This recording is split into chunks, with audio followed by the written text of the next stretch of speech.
नमस्कार, सुप्रभात प्यारे विद्यार्थियों।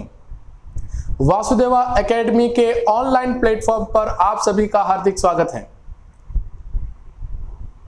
आज अपन स्नातक स्तरीय कक्षाओं के अध्ययन स्वरूप जयनारायण व्यास यूनिवर्सिटी के बीए फाइनल ईयर, बीए अंतिम वर्ष के द्वितीय प्रश्न पत्र काव्यांग विवेचन काव्य शास्त्र के अंतर्गत अध्ययन करेंगे। जैसा कि सर्वविदित है मेरा विद्यार्थियों, प्रथम वर्ष और द्वितीय वर्ष को प्रमोट कर लिया गया है। अंतिम वर्ष के छात्र छात्राओं की शायद परीक्षा भी हो सकती है और न भी हो। अभी तक ये बात विचारणीय है। तो बीए फाइनल ईयर के द्वितीय प्रश्न पत्र से संबंधित एक टॉपिक काव्य शास्त्र और उसके अंतर्गत शब्द शक्ति। तो प्यारे बच्चों, शब्द शक्ति के बारे में अपन पढ़ते हैं कि शब्द शक्ति क्या है।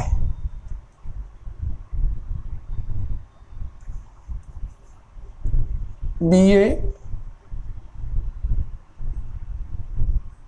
अंतिम वर्ष हिंदी साहित्य।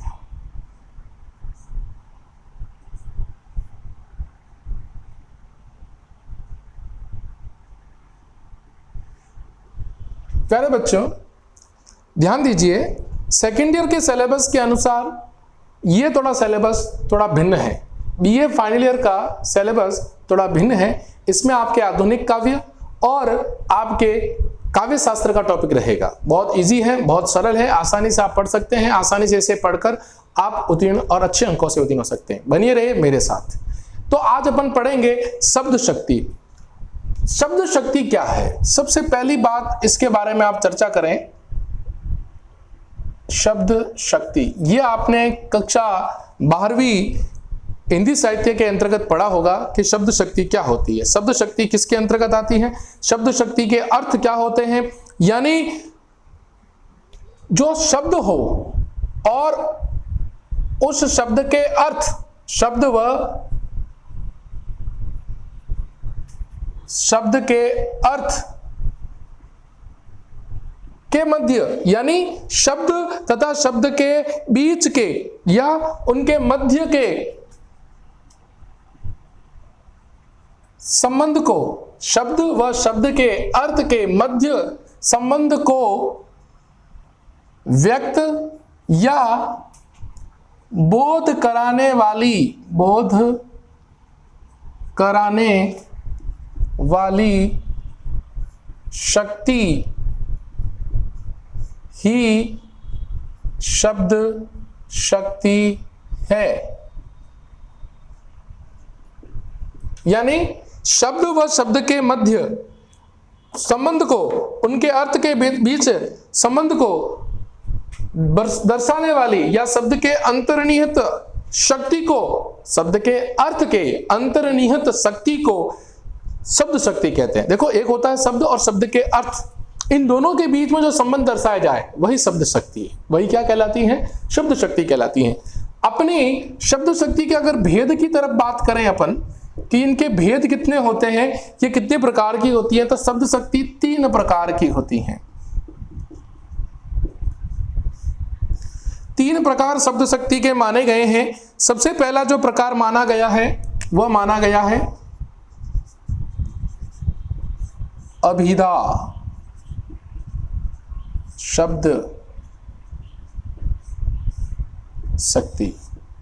जैसे नाम से सुनना ही पड़ता है, नाम से मालूम पड़ जाता है, यानी संज्ञा के रूप को जानना, संज्ञा के रूप का बोध कराना, यानी सरल अर्थ की प्रतीति होना। ध्यान रखना, इसका जो अर्थ होगा वह है सरल अर्थ की प्रतीति करवाना, सरल अर्थ की प्रतीति करवाना या संज्ञा नाम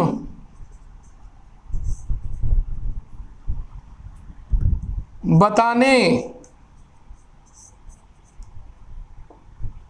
वाली। संज्ञा नाम बताने वाली अगर कोई शक्ति है तो वो क्या है? अभिधा शब्द शक्ति है। ध्यान रखना बच्चों, अभिधा शब्द शक्ति वह शब्द शक्ति है जिन शब्दों को या काव्य को पढ़ने से अर्थ आत्मसात हो जाए, यानी अर्थ बहुत इजी, बहुत सरल तरीके से समझ में आ जाए और शब्दों के अर्थ बहुत सरल होकर हमारे सामने प्रस्फुटित हो, तो वह क्या कहलाती है? आपकी अभिधा शब्द शक्ति। तो हमने यहां पर एक बात देखी, सरल अर्थ और संज्ञा नाम बताने वाली, यानी सरल अर्थ की प्रतीति हो, संज्ञा नाम की प्रतीति हो, तो इसके बारे में जो लक्षण होंगे, लक्षण यानी इसकी विशेषता जो होगी बच्चों, वो विशेषता होगी सबसे पहली जहां मुख्यार्थ प्रकट हो, मुख्यार्थ प्रकट होना, या अपन कहें जहां वाच्यार्थ प्रकट हो।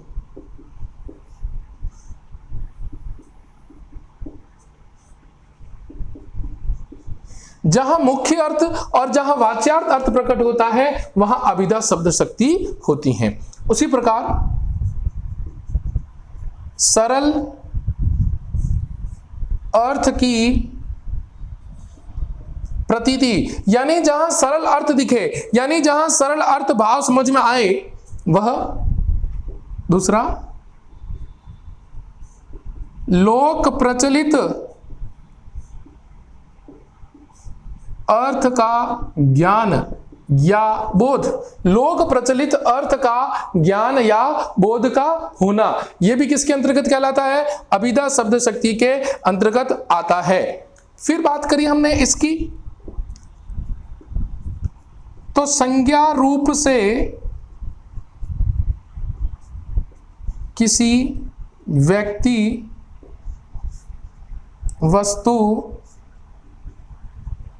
स्थान नाम का बोध। किसी व्यक्ति, वस्तु, स्थान यानी संज्ञादि नाम का बोध जहां होगा वह किसके अंतर्गत आएगा? वह अभिधा शब्द शक्ति के अंतर्गत आएगा। यह ध्यान आप रखना। उसके बाद आता है महत्वपूर्ण यमक अलंकार का प्रयोग। बहुत महत्वपूर्ण चीजें हैं। आपने अलंकार तो पढ़े होंगे, अलंकार के अंतर्गत आपने ये भी पढ़ा होगा कि अलंकार होते हैं क्या है। जिस प्रकार शब्द शक्ति है उसी प्रकार अलंकार, गुण, रस, दोष, है ना, छंद, ये सभी अपना अपना अलंकार में अपना अपना क्या देते हैं? महत्वपूर्ण योगदान देते हैं, यानी काव्यांग में अपना अपना महत्वपूर्ण योगदान देते हैं। तो अभिधा शब्द शक्ति कहां होगी? जहां सरल अर्थ की प्रतीति होगी, जहां संज्ञा नाम बताने वाली, अर्थ भाव का बोध कराने वाली शक्ति होगी, यानी जहां मुख्यार्थ प्रकट हो, यानी वाक्य का मुख्य अर्थ सामने आ जाए। वाच्यार्थ क्या कहना चाहता, वाच्य यानी कहना, क्या कहना चाहता है, उस कहने का अर्थ सरल रूप में हमारे सामने प्रकट हो, वह वाच्यार्थ होगा, यानी उस वाच्यार्थ के अंतर्गत आएगा। फिर सरल अर्थ की प्रतीति हो, लोक प्रचलित अर्थ का ज्ञान, कोई लोक प्रचलित अर्थ जो लोगों के मन मस्तिष्क पर आत्मसात किया हुआ है, उस अर्थ का ज्ञान होना भी क्या कहलाएगा? आपका अभिधा शब्द शक्ति कहलाएगी। संज्ञा रूप से किसी व्यक्ति, वस्तु, स्थान नाम का बोध करवाना, और जहां यमक अलंकार की प्रतीति हो प्यारे बच्चों, वहां पर क्या हो जाएगी? आपकी अभिधा शब्द शक्ति। ठीक है। अब जैसे अपन इसके सरल अर्थ की ओर देखें, उदाहरण की ओर चलें अपन, तो जैसे गजपालक गज को नहलाता है, यानी इसका मुख्य अर्थ क्या है? वाच्यार्थ क्या है कि गज को यानी हाथी को नहलाना, तो यहां पर अभिधा शब्द शक्ति होगी, क्योंकि वाक्य मूल रूप से वाच्यार्थ को प्रकट कर रहा है, मुख्य अर्थ को प्रकट कर रहा है, इसीलिए यह क्या कहलाएगी? आपकी अभिधा शब्द शक्ति। इसी प्रकार एक उदाहरण और है, हम भारत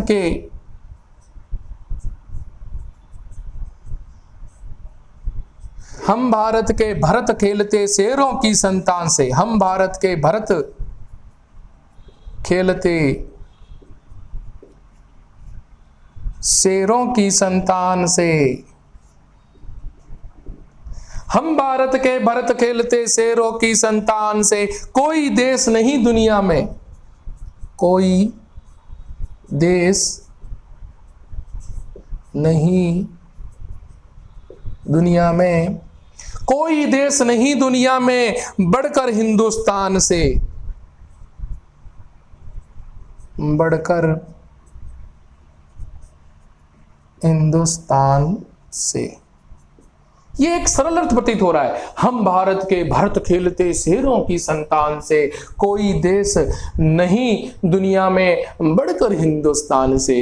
तो ये थी हमारी अभिधा सप्तशक्ति। आप इसका स्क्रीनशॉट ले सकते हैं, लिख सकते हैं, फिर अपन आगे चलते हैं। चलिए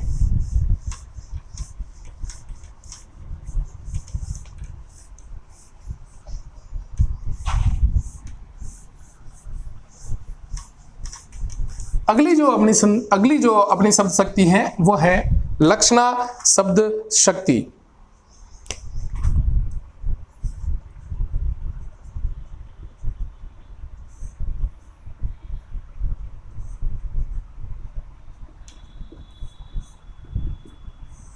नाम से मालूम चलता है, नाम से ही मालूम चलता है, जहां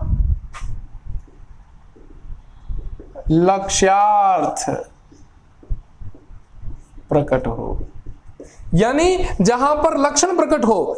अब वो लक्षण किसके आधार पर हो सकते हैं, आप देखिएगा। सबसे पहली बात, अपन लक्ष्यार्थ प्रकट होने या लक्षण प्रकट होना किस आधार पर है, यानी इसके लक्षण की अपन चर्चा करें। पहले इस बात पर चर्चा कर ले अपन कि लक्षणा शब्द शक्ति है क्या। यानी जब मुख्यार्थ या वाच्यार्थ,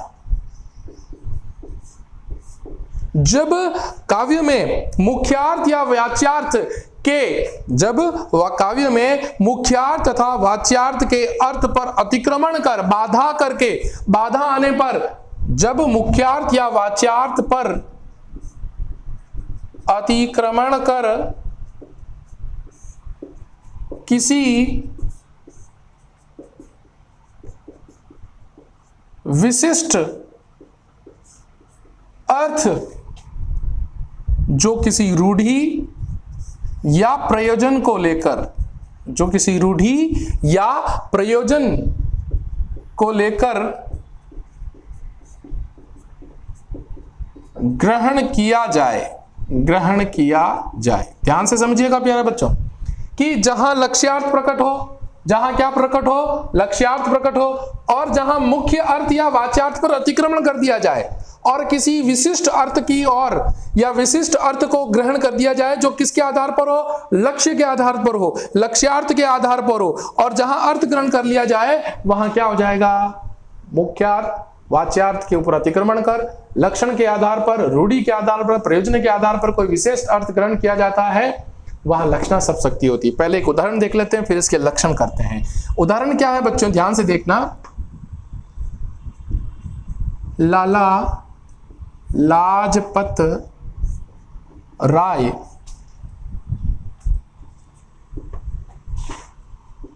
पंजाब के थे।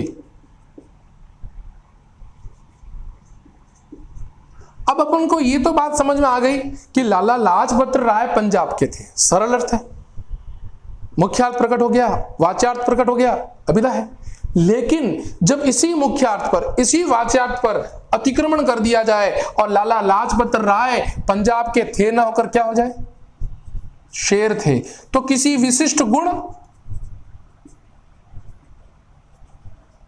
विशिष्ट गुण के आधार पर उसका कोई विशिष्ट अर्थ ले लिया जाए, मुख्यार्थ व वाच्यार्थ पर अतिक्रमण कर लिया जाए, तब जब लक्ष्यार्थ प्रकट हो जाए, किस आधार पर बच्चों, रूढ़ि और प्रयोजन के आधार पर, तब कौन सा शब्द शक्ति होगी आपकी, लक्षणा शब्द शक्ति। अब बात करते हैं इसके लक्षण की तरफ। लक्षण की तरफ सबसे पहला बात तो क्या आ जाएगा, जहां देखो ये जो लक्ष्यार्थ मैं आपको लिखवा रहा हूं, ये जो अपने को लक्षण लिखवा रहा हूं, ये उसकी विशेषता है, ये उसकी क्या है, विशेषता। परीक्षा में प्रश्न कैसे पूछा जाएगा, परीक्षा में प्रश्न ये पूछ लिया जाएगा, शब्द शक्ति का अर्थ समझाते हुए उनके समस्त प्रकारों का उदाहरणात्मक विवेचन कीजिए। यह आपके 16 नंबर का प्रश्न बन सकता है प्यारे बच्चों, तो इसलिए आप तैयार रहें। और एक टिप्पणी परक भी प्रश्न बन सकता है कि लक्षणा शब्द शक्ति के बारे में समझाइए, व्यंजना शब्द शक्ति के बारे में विस्तार पूर्वक समझाइए, तो इस तरीके से समझना है। ठीक है, अपन कर रहे हैं, लक्षण शब्द शक्ति के भी दो भेद हैं, वो अपन पढ़ेंगे अभी। तो लक्षण क्या है कि जहां लक्ष्यार्थ प्रकट हो, पहली बात तो क्या हो, जहां लक्ष्यार्थ प्रकट हो, ठीक। दूसरी बात, जहां मुख्यार्थ या वाच्यार्थ पर अतिक्रमण कर विशिष्ट लक्षण ग्रहण करना, यानी लक्षण यानी उसके गुण, यानी उसके गुण के आधार पर क्या करना, अर्थ ग्रहण करना। फिर देखो अभिधा शब्दशक्ति में हमने क्या पढ़ा था कि संज्ञा आदि नाम का क्या दे, बोध कराए, संज्ञा आदि नाम का क्या कराए, बोध। लेकिन यहां पर क्या होगा, संज्ञादि नाम वस्तु स्थान के गुणों की क्या करवाए, पहचान करवाए। गुणों की क्या करवाए बच्चों, पहचान करवाए। वहां पर कौन सी शब्द शक्ति हो जाएगी, लक्षणा शब्द शक्ति हो जाएगी। दूसरा, रूढ़ी या अपन यूं भी कहते हैं रूढ़ी व प्रयोजन। रूढ़ी का मतलब क्या होता है, रूढ़िवादिता, एक रीति एक परंपरा से अपन कोई भाव ग्रहण करते आए हैं तो वो रूढ़ी होगी। और प्रयोजन क्या होगा, किसी कारणवश विशिष्ट अर्थ ग्रहण करना। रूढ़ी एवं प्रयोजन के माध्यम से गुण प्रकट करना,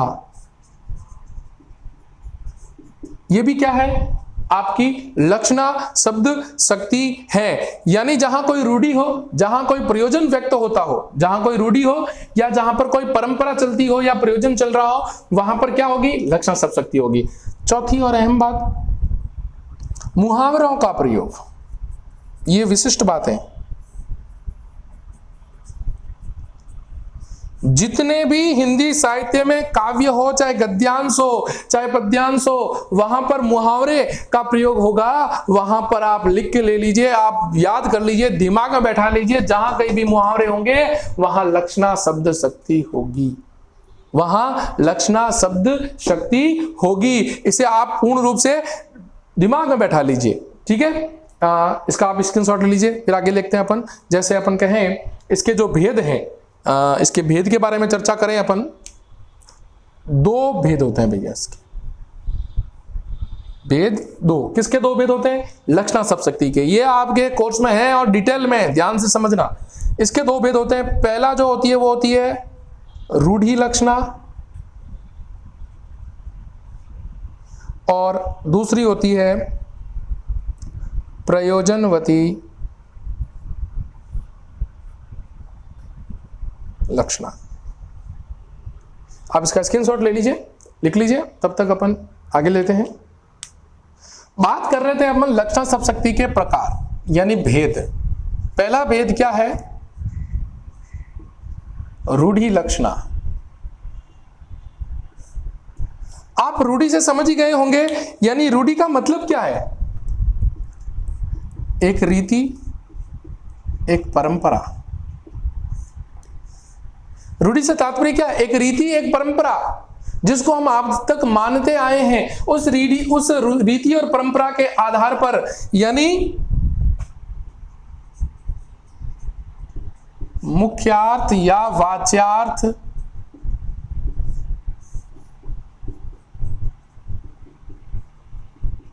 को छोड़कर रूढ़ी या परंपरा के आधार पर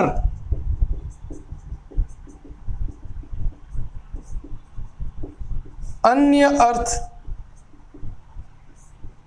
ग्रहण किया जाए। यानी मुख्यार्थ और वाच्यार्थ को छोड़कर, यानी मुख्यार्थ और वाच्यार्थ पर पहले हम पढ़ते आ रहे हैं कि अतिक्रमण होगा, और वो तीसरा अर्थ किसके आधार पर लिया जाए, रूढ़ी और परंपरा के आधार पर। रूढ़ी और परंपरा के आधार पर अर्थ लिया जाता है। जैसे मैं बोलता हूं राजस्थान वीर है। अब अब राजस्थान वीर है, इससे तात्पर्य क्या है, या अपन कहें वीर प्रदेश है।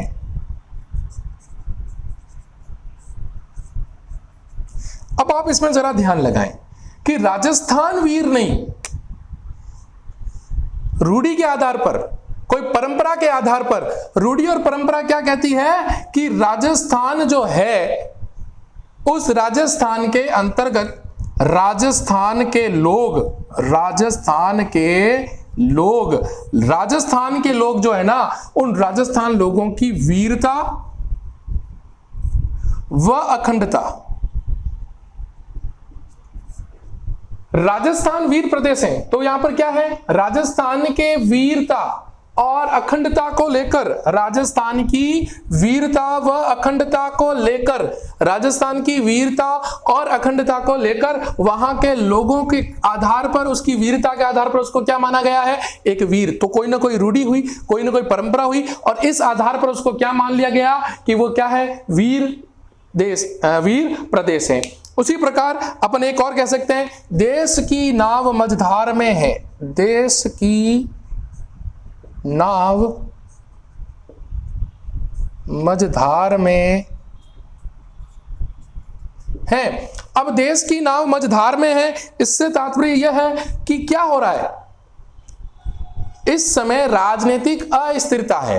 राजनीतिक अस्थिरता के भाव को लेकर जो भाव हमें देखने को मिल रहे हैं, जो बात हमें देखने को मिल रही है कि देश की स्थिति अभी इस समय बिगड़ी हुई है।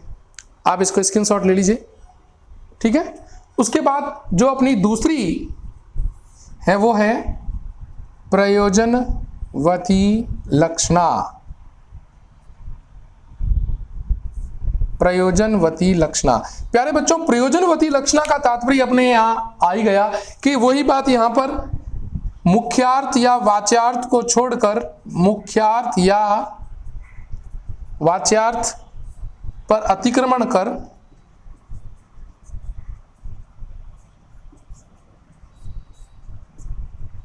किसी प्रयोजन के आधार पर, किसी प्रयोजन के आधार पर क्या किया जाए, विशिष्ट अर्थ ग्रहण किया जाए।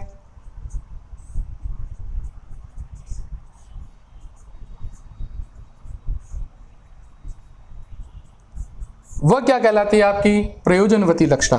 तो क्या कहती है यहां पर कि मुख्यार्थ और वाच्यार्थ पर अतिक्रमण कर किसी प्रयोजन के आधार पर विशिष्ट अर्थ ग्रहण किया जाए। क्या कहे कि पगली हां संभाल ले, कैसे छूट पड़ा तेरा अंचल, देख बिलकते हैं मणिरात्रि, अरी उठा बेसुध अंचल। यानी नायक से संबंधित बात कि तुझे उसकी सुंदरता, उसके भाव से अपने आंचल को क्या करना है, संभालना है। दूसरी तरफ अबला जीवन हाय तुम्हारी यही कहानी, आंचल में है दूध और आंखों में पानी। आंचल से संबंधित है स्तन्यपान से संबंध रखना, और जहां स्तन्यपान से संबंध रहकर उसमें सुदृढ़ता और शक्ति का भाव जिसमें जगह है, इसी कारण किसी प्रयोजन यानी दूध के कारण, नायक के कारण एक विशिष्ट अर्थ लिया गया, वहां पर प्रयोजनवती लक्षणा होती है। तो ये थी लक्षणा, शब्द शक्ति और उसके दो भेद। आप इसका स्क्रीनशॉट ले लीजिए, फिर अपन आगे चलते हैं। तीसरा जो प्रकार है वो प्रकार है अपना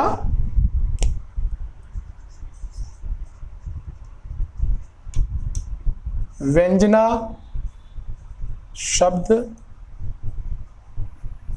शक्ति। अब व्यंजना शब्द शक्ति भी बहुत महत्वपूर्ण है बच्चों, ध्यान से समझना इसको। वह शब्द शक्ति समझेगा, वह शब्द शक्ति जहां जिसके अर्थ को समझने के लिए न तो आपके सामने मुख्य अर्थ आ रहा है, न आपके सामने कोई लक्ष्यार्थ प्रकट हो रहा है, न वाच्यार्थ, न लक्ष्यार्थ, न मुख्यार्थ प्रकट हो, बल्कि किसी अन्य अर्थ की अन्योक्ति के माध्यम से कोई तीसरे अर्थ की प्रतीति होती है ना, तो वह व्यंजना शब्द शक्ति होती है और बहुत महत्वपूर्ण परीक्षा में पूछी गई है। यानी वह शब्द शक्ति जहां न तो मुख्यार्थ और न ही लक्ष्यार्थ प्रकट हो बल्कि अन्योक्ति के अनुरूप किसी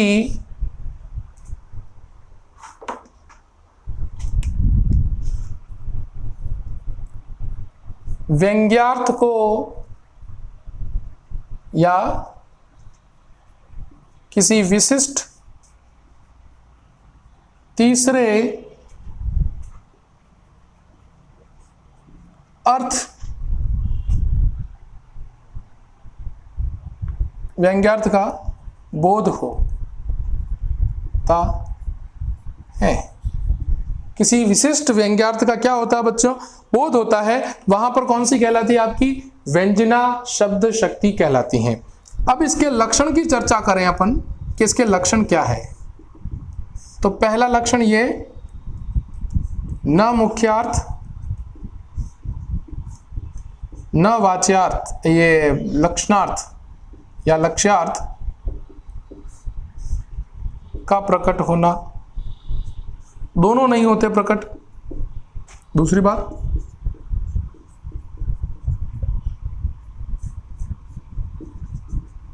अन्योक्ति के अनुरूप विशिष्ट अर्थ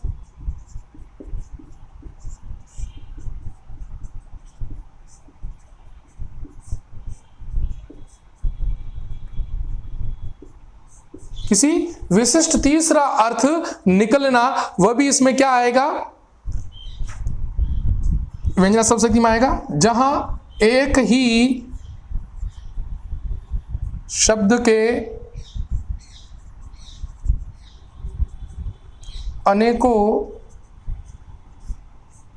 अर्थ निकलते हो, यानी आप देख लीजिए, एक शब्द के अनेक अर्थ निकलना, इसका मतलब क्या है? आपका श्लेष अलंकार। तो चौथी बात अपन कह सकते हैं, श्लेष व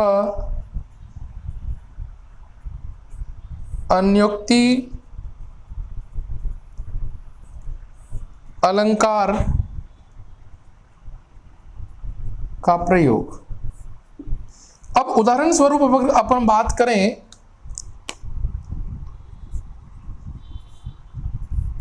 तो उदाहरण है जैसे सुबरन को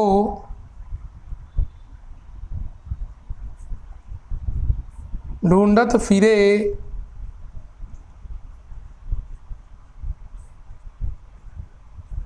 कवि कामी रुचोर। आपने ये श्लेष अलंकार का उदाहरण कई बार पढ़ा होगा कि सुबरण को ढूंढत फिरे कवि काम या रुचोर श्लेष अलंकार है। और इस सुबरण का अर्थ अनेक बार निकला है। किसके आधार पर निकला? कवि के लिए सुंदर वर्ण, काम वासना व्यक्ति के लिए सुंदरता, और चोर के लिए क्या है? सोना। चोर के लिए तो यहां पर क्या हो जाएगा? स्वर्ण। काम वासना के लिए क्या हो जाएगा? सौंदर्य। और कवि के लिए क्या हो जाएगा? सुंदर वर्ण। तो जहां पर क्या निकले? आपका तीसरा अर्थ निकले, वहां पर यह होगा जैसे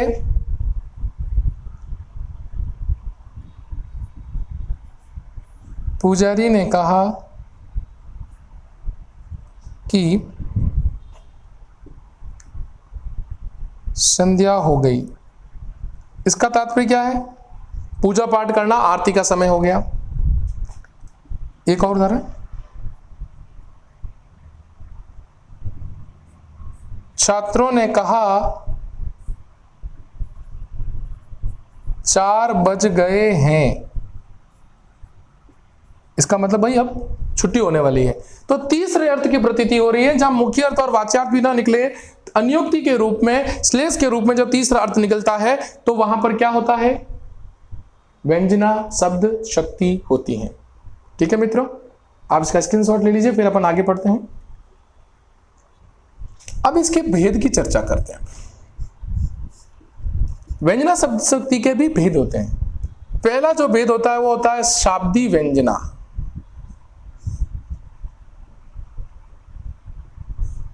और दूसरा जो भेद है वो है आर्थी व्यंजना।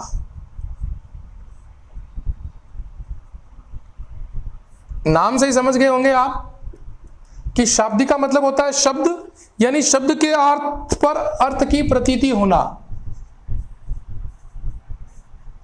शब्द के माध्यम से चमत्कार। और यहां अर्थ के माध्यम से चमत्कार होना।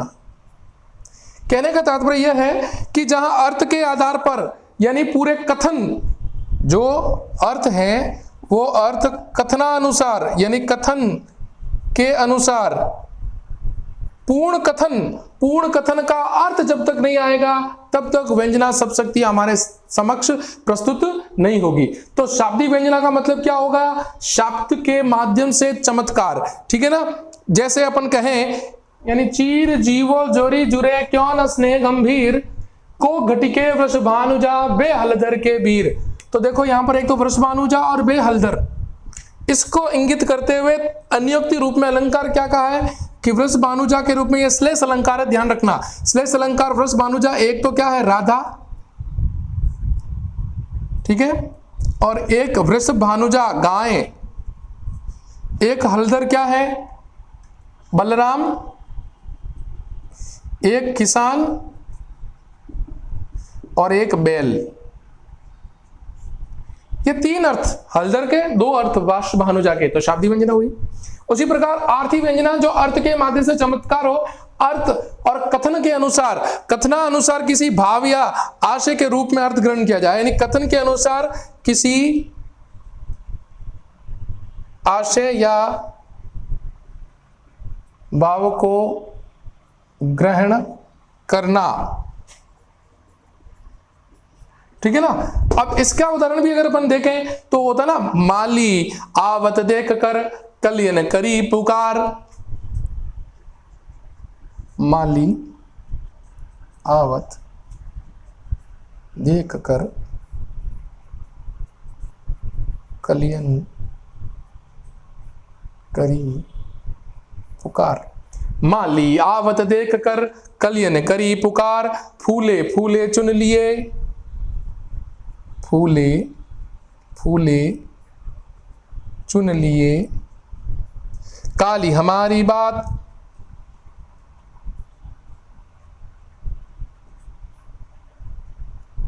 यानी माली आवत देख कर कलियन करी पुकार, फूले फूले चुन लिए, काली हमारी बात। बात, ठीक है ना, बात। यानी माली आवत देखकर, यानी बगीचे में माली को आके देखकर कलियां पुकारने लगी। क्या कहने लगी कि फूले फूले चुन लिए। फूल फूल को तो चुन लिया, जब कलियां हैं अभी तक, और जब कलियां पल्लवित होगी, फूल बनेगी, तब उनकी बारी आएगी। यानी माली को आता देखकर कलियां कहने लगी कि उन्होंने, अब वो यहां आकर फूल फूल को चुन लेगा, और कल हम भी जब फूल बन जाएंगे तो हमें भी ले लिया जाएगा। तो इस प्रकार हमने व्यंजना शब्द शक्ति को पूर्ण किया, यानी शब्द शक्ति का एक प्रकरण, एक टॉपिक आज हमने पढ़ा है। आशा करता हूं यह आपके समझ में आया होगा। आपको ये क्लास कैसे लगी मेरे इस कमेंट बॉक्स में आप अवश्य लिखें, और जुड़े रहें मेरे YouTube चैनल से, और लाइक और सब्सक्राइब करते रहें, ताकि आपको BA फाइनल ईयर अंतिम वर्ष के स्नातक स्तरीय सभी वीडियो समय पर उपलब्ध हो सके।